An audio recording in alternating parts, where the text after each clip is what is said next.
parler génétique avec donc notre partenaire Gène Diffusion. On parlera aussi d'un autre partenaire Synovia, vous allez voir, en entendre parler.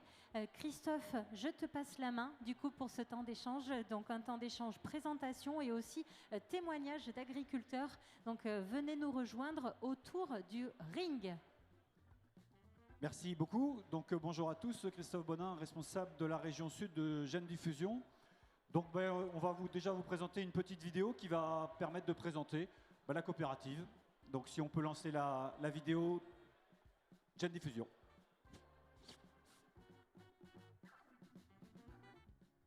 Nous sommes des experts de la génétique et de la reproduction animale. Nous sommes aux côtés des producteurs et des éleveurs. Fort de notre expérience technique et scientifique, nous apportons aux agriculteurs des solutions modernes, sources de valeur ajoutée et de performance pour leurs élevages. Chaque jour, nous partageons un savoir-faire unique. Nous accompagnons des producteurs, toujours plus pointus, dans un environnement toujours plus exigeant, pour leur donner les moyens de progresser, de préparer leur avenir et celui de nos filières. Avec tout ce qu'il faut d'innovation, tout ce qu'il faut d'expertise, tout ce qu'il faut de respect et de confiance, pour contribuer au progrès génétique de leur cheptel et faire vivre nos valeurs de proximité, d'audace, de performance et d'intégrité. Nous sommes Gène Diffusion, au plus près du vivant, de celles et ceux qui en prennent soin, pour celles et ceux qui en ont besoin.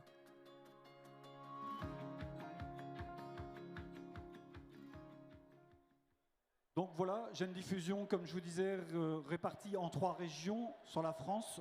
Région Nord, qui comprend tout le département du nord de la France, tout ce qui est à l'île d'Oué. La région Ouest, qui est toute la partie Bretagne, et la région Sud, dont nous faisons partie, qui comprend la Vendée, Charente, Charente-Maritime et une partie des Deux-Sèvres.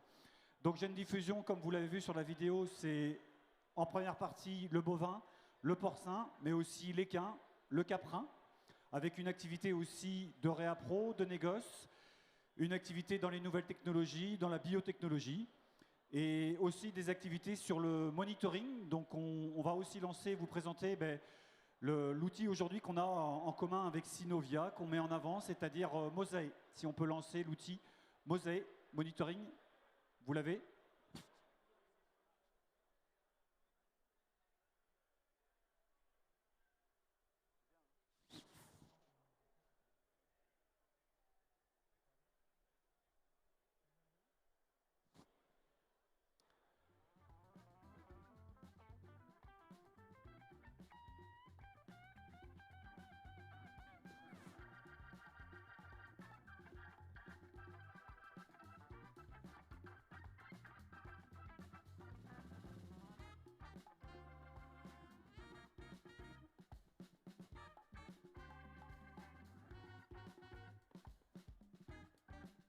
Donc, Mosae, n'hésitez pas à venir voir sur notre stand Synovia ou Gène Diffusion pour parler du nouveau système de monitoring qui est en place.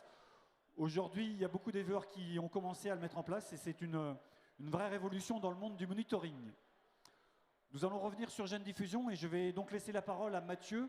Mathieu, technicien génétique en allaitante et qui va vous présenter la partie importante chez Gène Diffusion qui est la création de génétique, la vente de taureaux en insémination artificielle. Mathieu, je te laisse te présenter les taureaux. On peut lancer la vidéo pour les taureaux, s'il vous plaît. Un à un. Mathieu, technicien génétique. Donc au niveau Gène Diffusion, au niveau création génétique, on est présent pour 3 principales races, donc le charolais, le blond d'Aquitaine et le limousin. Donc en premier lieu, la race où on est le plus présent, c'est donc la race charolaise. Donc on vous présente 2 taureaux qui sont disponibles cette année au catalogue. Houston P, qui est, on va dire, le fils de Rolling par Nordique. Sa mère était racoleuse et toujours racoleuse, qui a été élue Miss Paillette au mois de juin à Laval. Une vache qui est née donc en Deux-Sèvres, avec livronnière à la ronde. Aujourd'hui, c'est un taureau qui est fortement demandé de la part de nos éleveurs et nos inséminateurs, si bien que le taureau est aujourd'hui en flux tendu en termes de disposition. C'est un taureau qui apportera de la croissance, du lait, de la morphologie. Donc un taureau qui est plutôt complet, taureau à vache, aujourd'hui qui est recherché par nos éleveurs avec de la viande. Et le second taureau que je vous présente au niveau charolais qui s'appelle Umberto. Taureau plutôt pour la production de femelles et le renouvellement de vos troupeaux. C'est le numéro 1 aujourd'hui au niveau de notre gamme, au niveau de la production laitière avec un index à 130 au niveau lait. Donc si on fait un taureau, on va dire, avec des qualités maternelles pour assurer le renouvellement de vos troupeaux. Il y a de la croissance également. Aujourd'hui, les publicités de la part des éleveurs sur cet aspect-là, on va dire que produire de la viande peu chère en ayant en fait le lait, c'est l'aliment le moins coûteux pour produire du veau. Donc un côté très intéressant sur ces aspects-là. Donc aujourd'hui, on a sorti 10 nouveaux taureaux au catalogue. Je vous en présente 2. On ne fait pas tout le catalogue parce qu'on a fait nos réunions déjà début de campagne, que mes collègues inséminateurs aujourd'hui sont en plein boom au niveau des inséminations. Vous pouvez ralentir, stopper peut-être la vidéo là, s'il vous plaît. Donc là, on est en plein boom au niveau des inséminations. Donc on essaie d'avoir un petit peu le temps de présenter. La deuxième race où on est fortement présent aujourd'hui, où on est en développement, c'est la race blonde d'Aquitaine. Donc on voit un taureau sous les yeux qui s'appelle taureau Unifique GD, un taureau, un fils de Nasri par Jabu, issu d'une lignée très reconnue au niveau maternel avec la mère magnifique. Donc un taureau qui va vous apporter de la viande, Christophe, qui va vous apporter de la viande avec des très bons arrondis musculaires, des qualités de race. Donc taureau qui est mis en service depuis le début de campagne. Donc les premiers veaux vont être dans un peu moins d'un an. Donc un taureau qui a de la longueur, qui a de l'arrondi de culotte, qui a des bonnes épaisseurs de dessus. Donc aujourd'hui un taureau qui est plutôt très complet sur ces aspects-là et assez facile d'utilisation de part de son pédigré. Ce Nasri, un taureau qui a été très peu diffusé et très peu utilisé de la part de nos éleveurs. Second taureau diffusé en blond, donc Eucaria GD, un fils de Olaf GD par Maestro, donc devant on retrouve du Frenchy. Taureau avec une excellente arrière-main, donc une descente de culotte qui est très descendue, très bonnes épaisseurs de dessus, très bonne ligne de dos, très bien racé. Taureau profil vache également, mais avec des qualités maternelles. Donc la race blonde d'Aquitaine, on a investi dans la blonde d'Aquitaine, ça fait déjà 8 ans gros. Et aujourd'hui, la part de marché est toujours grandissante au niveau de notre catégorie de ce taureau-là, blonde d'Aquitaine. Donc l'objectif c'était d'apporter de la diversité dans nos catalogues.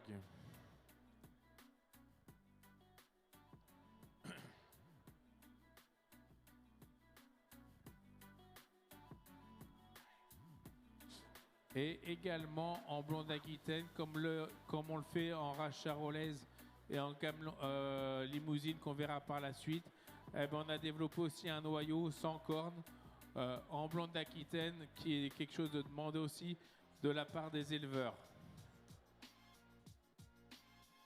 Troisième race où on est fortement présent, donc la race limousine. Également, ça fait une quinzaine d'années qu'on a investi sur la race limousine. Le taureau qui vous est présenté, c'est Human GD, un fils de Manaus par NJ. Un taureau qui est né donc sur le département de la Vendée, au Geikla Mirage chez Cédric Branchereau, donc au Talus Saint-Gem. Donc un taureau à génisse avec des très bons dessus, des épaisseurs dans le dos, très bonne arrière-main, très bon bassin plat, bien dessiné. Donc un jeune taureau, parce que c'est un taureau qui aura 2 ans au mois de décembre. Donc un taureau qui est plutôt prometteur. Vous voyez ces très belles lignes de dos, des épaisseurs du dessus. Donc un taureau qui est très complet. L'intérêt de ce taureau, c'est qu'il passe sur génisse et en ayant également des très bonnes qualités maternelles. Sur la limousine, donc on est présent aussi bien sur le segment race pure, mais également sur le segment croisement où on utilise donc la limousine sur les races Holstein ou autres races minces laitières. Donc la mère de Human GD chez Cédric au cours de l'été dernier.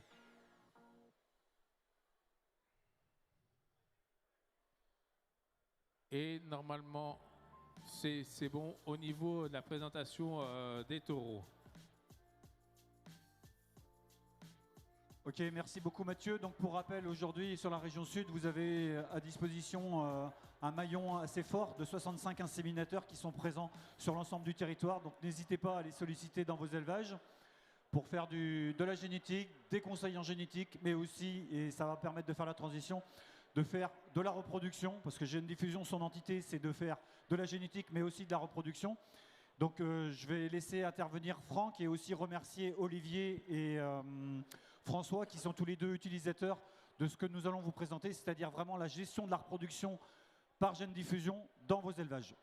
Franck, je te laisse. Merci Christophe. Donc le suivi repro, comme son nom l'indique, il y a deux mots. C'est le suivi et c'est la repro. Le suivi à un moment important, c'est un engagement de progrès entre l'éleveur et le technicien inséminateur. L'objectif, il est simple et tellement peu compris. C'est anticiper pour pouvoir agir, analyser et décider, orienter toute la repro. La reproduction, ce n'est pas quelque chose d'anodin, c'est le meilleur moyen et c'est le seul moment où on intervient sur le résultat, ou le dernier moment où on intervient sur les résultats de l'exploitation pour la production numérique du cheptel. C'est l'assurance d'avoir des animaux aptes à la repro, donc c'est vérifier tout cela. Limiter les problèmes de repro, première source de réforme, je vais dire c'est encore plus important peut-être en lait, mais ce n'est pas sans conséquence en allaitant, bien entendu. Objectif, c'est la réduction de l'âge au premier vélage, des phases improductives et la gestion des réformes. Meilleure anticipation des phases critiques. Alors, voilà, les bénéfices, il y a deux paragraphes, vache laitière, vache allaitante, mais l'une comme l'autre, on ne va pas révolutionner quoi que ce soit. C'est bien l'optimisation dans les deux cas de l'âge au premier vélage, la gestion des femelles qui peuvent être mises et quand à la reproduction. La réduction de l'intervalle vélage-vélage, en lait, c'est là aussi, l'un comme l'autre, c'est un veau par vache et par an, bien entendu. Mais en allaitant, il n'y a que cette production. Et lorsque l'on est technique et que l'on veut des vélages groupés, la maîtrise est d'autant plus compliquée. La gestion du taux de réussite à l'IA, c'est-à-dire une insémination fécondante le plus rapidement possible. Donc, les animaux à problème, c'est de pouvoir les détecter auparavant. La datation, que vous soyez en insémination ou en monte naturelle, les deux cas de figure peuvent se produire et cela permet de gérer là aussi au mieux les préparations de vélage, quelle que soit la production. Le sexage, qui est une option tout à fait possible et intéressante. En allaitant, la demande la plus importante, ce sont sur les génisses pour connaître le niveau de difficulté de vélage en ayant une estimation du poids du veau, les femelles étant un petit peu moins lourdes au moment du vélage, donc de permettre de laisser le vélage se produire par lui-même. La détection des jumeaux, là aussi, anticiper cet état de gravidité pour soit préparer au mieux ou anticiper le vélage en vérifiant que les veaux ne sont pas mélangés ou penser qu'il peut y en avoir un deuxième. Et gérer au mieux les réformes, c'est-à-dire diminuer les réformes subies et non celles que l'on souhaite. Donc, que ce soit laitière ou allaitante, c'est le même objectif. On passe à la vidéo qui va vous résumer comment on obtient ou comment on gère tout cela.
C'est la petite.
Donc, vous venez de voir une vidéo qui récapitule tout ce que l'on peut faire avec le pacte Suivi Repro et donc le logiciel. Donc ce logiciel permet de gérer au mieux tout le troupeau.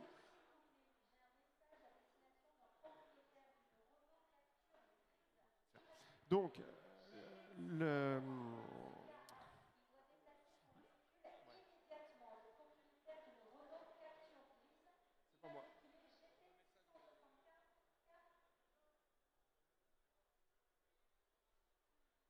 Donc, le suivi repro, donc, le logiciel permet d'annoter tout ce que l'on constate sur le terrain par l'échographie, mais aussi d'avoir une trace, c'est-à-dire que aussi bien ce qui a été fait à la visite précédente et les années précédentes, tout est mémorisé, ce qui permet d'avoir une identité de reproduction ou un dossier sur chaque animal et qui peut permettre d'agir au mieux à l'intérieur du troupeau et pour chaque animal.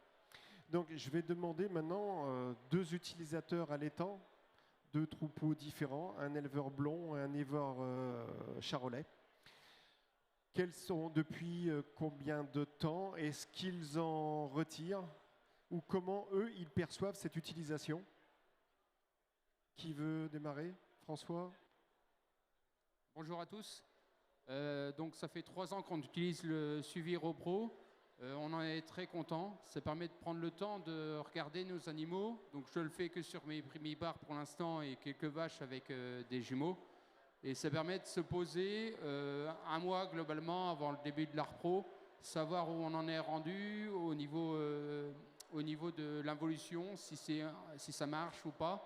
S'il y a des problèmes par rapport à ça, par rapport à une mauvaise délivrance, et ainsi de suite. Donc ça permet de se remettre au point et de voir si on est dans le vrai ou si ça va poser problème pour la reproduction. Ça correspond à combien de passages à l'année? De 2-3 passages, suivant les animaux. Celles qui sont en ligne, on fait qu'un passage. Et après, celles qui posent plus de problème, on peut faire 1 ou 2 passages de plus. Sachant que dans une période de reproduction qui est assez concentrée, c'est assez court. Voilà ce qu'il faut noter également. C'est que là, l'objectif est très clair, c'est 2 mois, 2 mois et demi, 2 mois et demi de reproduction. Donc l'animal doit être en phase le plus rapidement possible et fécondé le plus rapidement possible. Olivier, éleveur blond d'Aquitaine. Oui, bonjour. Olivier Pontoiseau, éleveur en blonde d'Aquitaine en Vendée, près de Saint-Gilles-Croix-de-Vie. On a fait le choix il y a 3 ans de passer au suivi repro. Au tout début, c'était plus pour, sur les primipares, être sûr qu'elles soient prêtes pour le retour à la repro et améliorer l'IVV sur ces animaux-là. Et sur les grandes productrices, éviter qu'elles soient vides au moment de la dernière écho après la repro. Donc on avait commencé sur ces animaux-là pour arriver à les rattraper. Et est venue par la suite la FCO, que tout le monde a pu toucher aussi. Et ça nous a vraiment conforté dans notre suivi de troupeau pour avoir le maximum d'animaux pleins à la fin de nos 2 périodes de repro. Merci Olivier.